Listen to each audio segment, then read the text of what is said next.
Hello, dear listeners, and welcome back to Book Summary 5, the 5-minute summary channel. I'm Sammy, your host. Today, we're stepping into the dreamlike melancholy of White Nights by Fyodor Dostoevsky, first published in 1848.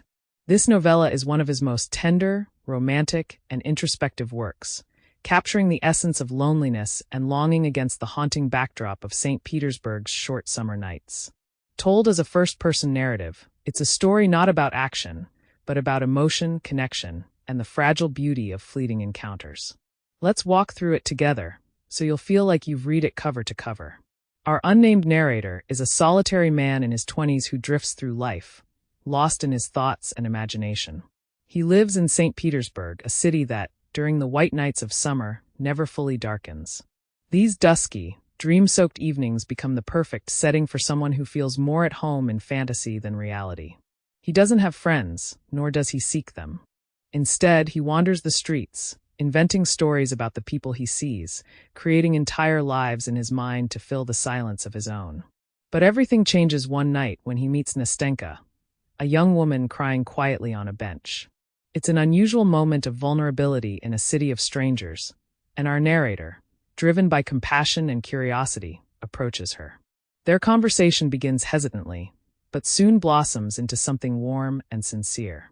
Nastenka is surprised by his kindness, and he is overwhelmed by the simple fact that someone is talking to him, really seeing him, for perhaps the first time in years.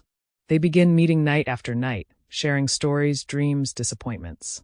The narrator opens up about his isolated life, and Nastenka reveals that she lives with her strict grandmother and has just experienced a heartbreak. She had fallen in love with a lodger who promised to return for her, but now she's not sure if he ever will. As she tells her story, the narrator listens intently, torn between wanting to comfort her and dreading the idea that her beloved might return.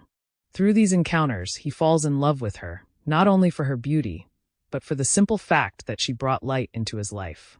For a brief moment, he feels hope.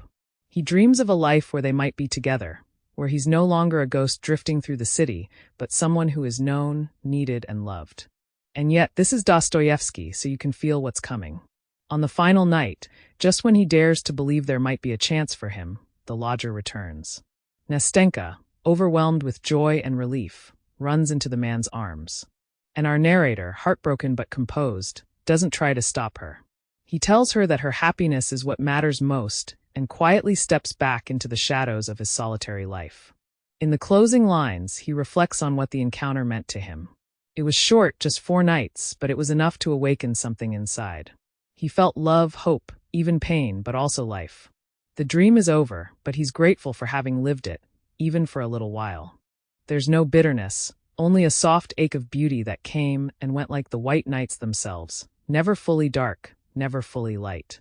White Nights is a story of the inner world of the dreamer, of what it means to be seen by another soul, and how even a brief connection can echo through a lifetime.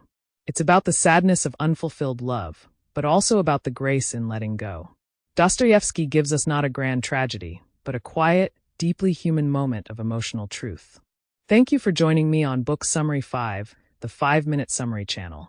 If you felt moved by this journey through Dostoevsky's poetic and wistful world, be sure to subscribe, like, and share it with your friends.